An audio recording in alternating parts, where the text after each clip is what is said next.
So reset is connecting. We did do it. And the next thing, we should USB DM to pin 2, USB D minus.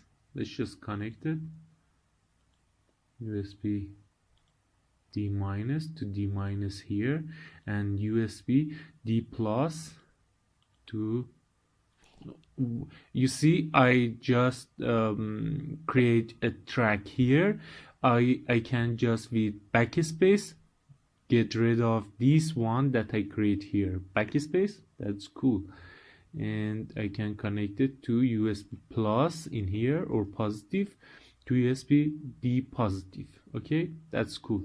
Let's just see if there is anything else. There is a bypass capacitor. I did tell you, bypass capacitor is for noise and crosstalk and bypassing.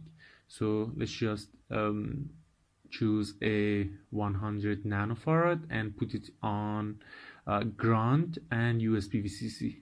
So it should be close to where VCC pins. Okay, we have we have 100 nanofarad here, so let's just copy it. We can copy it with Ctrl+C, but I can do this as well. Let's just paste it here. I want to put it here for you to see that this capacitor should be as close as possible to these pins, because it is for bypassing these pins. So let's just wire it up.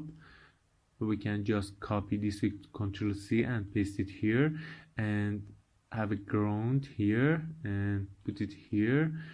And now we can just connect them. That's cool. That's for bypassing. I put it here, so you know you should just route it as close as possible to these pins, because it's bypassing for these pins.